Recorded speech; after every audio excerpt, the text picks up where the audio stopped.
It is Monday, February 21st, 2011, and this is the SC Center.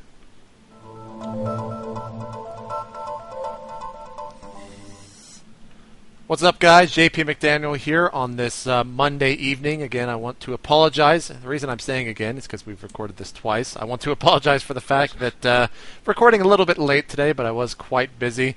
And we'll kind of talk about why, as everyone is really busy this afternoon with a big show match. But more on that later. Let's go ahead and jump straight into the games. We had GSL Code A round of 32. Day 1 last night, there were games played. It was not just two casters talking at the desk. We had Locira beating Legal Mind 2-1. August beating Loner 2-0. Curious losing to Huck 0-2. And, of course, Posh beating Butterfly Effect 2-0. I got to say Huck probably, going into those games, I thought he was going to win. Loner, though, I definitely thought he was going to take out August. What are your thoughts on that game? I think Loner was a huge disappointment, to be honest. His play was sloppy. He wasn't thinking straight. His execution was poor. Overall, I thought that of a lot of players today. I think that there weren't very many even matches, so the game quality wasn't too impressive. But I'm still happy Huck moved on. It's kind of sad that Loner didn't move on. But life goes on. We have Code S today. We have Group A kicking off. That's MVP, Hyperdub, July, and MC. And I think we know the favorites in that group, but I'm kind of hoping July can be a big old Cinderella story, big fat Cinderella, and move on. And in Group B, we have Clyde. I love July. Whatever. Everyone loves July. He's the Jolly Buddha. Let's continue. Yeah, he's a teddy bear. I want to give him a hug. We have Clyde versus Idra. Just kidding. Idra gives the free win to everybody in his group, and then Xenio versus Beyond is going to kick that off. So I'm really excited to see that. A lot of big names going on, and I want to see what happens in Idra's group without Idra. So what happened in the IC Cup map series today? Yes, so the IC Cup map series, of course, is a invitational series where they play on the IC Cup maps. Test Bug, Neo Enigma, and Braxis Citadel, I think, is the last one. I just learned about these maps today, so go easy on me, guys. Don't flame me too hard for that. But they were pretty good. Yeah, I got to say, I was pretty pleasantly surprised by a lot of those maps. There was only 3 today, as it was the round of 8, and these are the results. We had Bomber 2-0 in Curious. Not really a big surprise. Ace taking out Squirtle in a PvP game, and I really thought Squirtle was going to put up more of a fight in that series, but Ace took him out in both games. It was pretty one-sided almost, as he just had a bigger force almost every time. A lot of people hate PvP. Watch those series, though, as it kind of opens PvP up into a little bit longer games. We had August taking out Torch, which doesn't surprise anyone. Torch is kind of taking a more of a behind-the-scenes role over in South Korea, which is good because Artosis and Nick can't do it all themselves. So good on you, Torch. Thanks for taking that initiative. And then July Zerg taking out Virus in a 2-1. He had a very remarkable third game where he lost his initial Overlord, knocking him back to 16 of 18 supply. Marines were coming across the map with a 2-Rax opener from Virus, and he held it. He had the best defense I've ever seen against something like that. Please go check out the VODs. You can find them in the Team Liquid link down below in the description. Patrick, I heard there was a show match that happened today. What is this nonsense? Was there? I hadn't heard until just before it kicked off. There was no hype for this, which was weird. But Intra vs. Jinro played. There was a $1,500 show match course with In Control and Greth casting. This was the big bonanza. The clash of the Titans. Hold on. Did you just combine Greetorp and Sheth into one person? Did I? I think you said Greth. Continue on. I just thought I had to point that out. I feel like that's a person as well. It should anyway, be, if not. Yeah. Anyway, Jinro won 4-2. It was a mixed bag, but you have to say that with over 35,000 viewers, according to Z Slasher, who's a credible dude, it's a pretty big success on that front. The production, mixed bag. Hopefully they fix that up before their big league kicks off. JP, what happened in the GCPL? Goes to Coaching Premier League, of course, plays on Saturday and Sunday at 1 p.m. Central Standard Time. I had the pleasure of casting on Saturday with one Jeff In Control Robinson, and we watched Dignitas versus Empire Gaming. Had the displeasure, though, of seeing Europeans kind of show up late to the event. But regardless, we still played it. We had Select taking out BCQD in the opening game. Aristio taking out Naniwa, which a lot of people didn't suspect that. Aristio known for his 2v2 play, not his 1v1 play, so that was a big, big upset.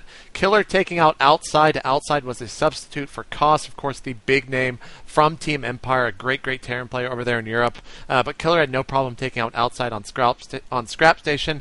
And then Krolu took out Sho because Sho, you got to start scouting, man.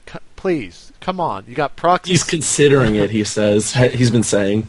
You got Proxy Stargated, which is kind of what Krolu is known for. It was actually ironic because going into that game, Sho was like, I bet you Krolu is going to cheese me. Even more ironic is the fact that we gave the choice to Sho on if he actually wanted to play that game because Krolu was so late getting into the match. It was called. Sho said, yes, I'm going to play. Lost the game, went into the huge important ace match, but Select stepped it up and 2-0'd Krolu as Krolu tried the same Proxy Stargate build, didn't happen. Then, of course, got rolled over on Xel'Naga Caverns. So Select really showing that he is one of the tip-top American Terran users right now. On Sunday, we had Mouse against EG, Axeloff taking out Mana, Strife Crow taking out Moro, Strelok taking out Idra. A lot of people talking about that match. Idra loses. The forums ignite, of course. And then Hasuob's taking out In Control. Sorry, Jeff. PvP just isn't your matchup right now. That means we went to the all-important ace match where Axelov really stepping up right now, showing that he is a very good player in 2-0ing Strelok. Axelov really becoming one of the rising players in the North American scene. Absolutely. I think he's really been showing some good results lately. In other news, the TSL qualifier number 7, I do believe, kicked off and ended this past weekend. And I think they only have like 2 more left. So this is really the home stretch. Yeah, 1 more left, One actually. more? Yeah. Okay, so yeah, people who are trying to qualify finally are going hard right now. Night End defeated Morrow in the finals, so Night End gets an automatic berth into the TSL. Morrow shot up in the standings with 100 points, and now he's at like position number 4 and almost a lock to get in, so that's going to be exciting. Names like NC, TT1, Nama, DD1, Cytoplasm, and Killer also placed and therefore got points in the standings. So I recommend you guys check out the standings because it's really cool to see who's right on the brink about to make it into the TSL. The link's right below or in the TSL forums. What happened in Complexity Gaming is the V. So the V is their weekly $100 show match. We had Axelov returning from the week prior, going up against the kind of fallen off the grid almost Slush from Root Gaming. Slush opened up with a bang, taking game 1 over Axelov, but Axelov coming back fierce as ever, 4-0ing Slush after that, making a 4-1 victory. And again, Axelov just showing up in almost every tournament out there and just playing so goddamn well. Good job, Axelov. Hope to see you at some of the LAN events later this year, possibly MLG, NASL, or whatever the else hell pops up.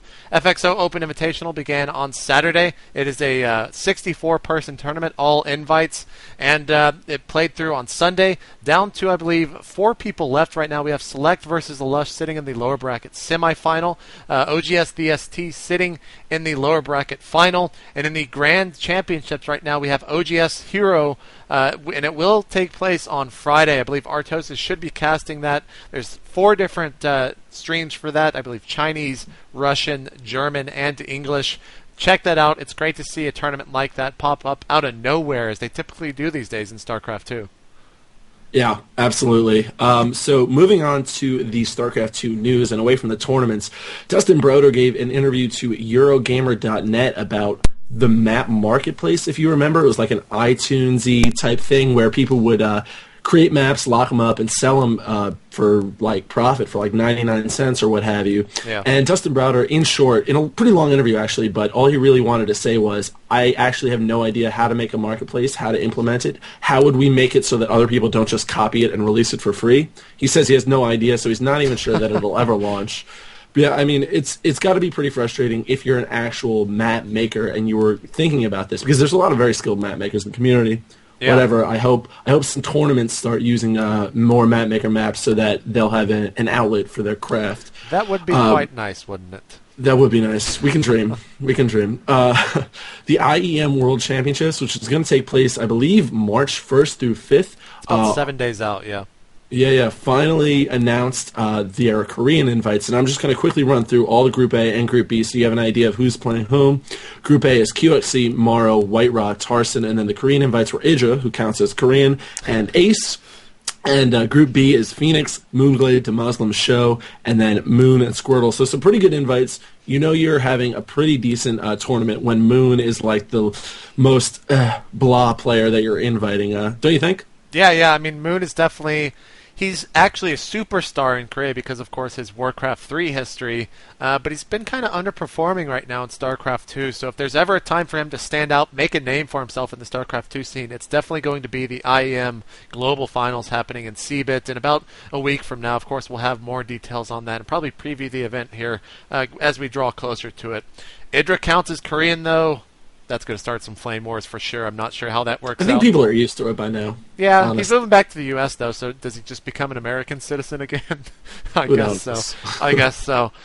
If you're living under a rock, NASL was finally announced today. That was right after the show match. Stands for the North American Star League. Tons of information coming out of this league. There's so much, actually, that we cannot cover every single individual thing. Big notes are that 5 players per team. Of course, it's drawing a lot of controversy about that. There's also a poll up to where people can vote for their top players. And also, the prize pool is consisting of $400,000. Great to see that type of money. What are your thoughts on the NASL, Patrick? Pretty amazing. I think, it's been predicted for a while now, but it's still pretty amazing to actually see it come into life. I'm not so sure about the hype video, but one of the big things that I loved was, or that was interesting, I don't know if I love it or not, was the NSL voting system where, well, no one really knew what it was for. It just said vote for your favorite players. And so people assumed it was, okay, so we're voting for people to get into the Star League. Well, that's interesting. Yeah. And it was hacked within like 10 seconds, of course. Immediately, a very insecure system they have running over there. But then In Control was like, don't even worry, we're not going to use your votes anyway. They're just sort of like a gauge for who's popular and have no real consequence, because people like Destiny are up there with players. Like Destiny is above Boxer, for instance, which is ridiculous. Yeah, that's kind of weird. But anyway, if you're interested in all the information, like JP said, we have the thread below, and also G4 TV. I believe Leah is her name. Did a giant novel-sized interview with In Control. You could check that out. It has a lot of information. It's actually 11 pages to begin with, and apparently a lot of it was taken out. So massive interview. Almost all the details have been pulled from that interview and not from the actual FAQ section on the website. So go check it out. A lot of information in that great interview. Good to see G4 TV taking the initiative for Western esports. That's actually going to do it. One more thing, though. The NASL CEO, head honcho, not really sure of his actual title, Russell, is going to be coming on State of the Game tomorrow night with In Control, so we will be grilling him, kind of like what we did with Sundance about a week ago, except this time I don't work for the guy, so I can ask him whatever I want. Very excited for that. This time you could be the dick instead of In Control. No problem. I'm sure Jeff will still put him on the spot, because that's what Jeff does best. All Tune right, into that. Enough. We're going to be going an hour earlier, 9:30 Central Standard Time tomorrow night, State of the Game. Check it out. You can follow myself on Twitter at twitter.com/itmejp. You can follow Patrick at twitter.com/chobopeon. You can send in tips to the SC Center at tips@itmejp.com. Go and support the SC Center. We're trying our best out here. Patrick, got anything else? Thanks for watching, guys. See you guys tomorrow for the Tuesday edition of the SC Center.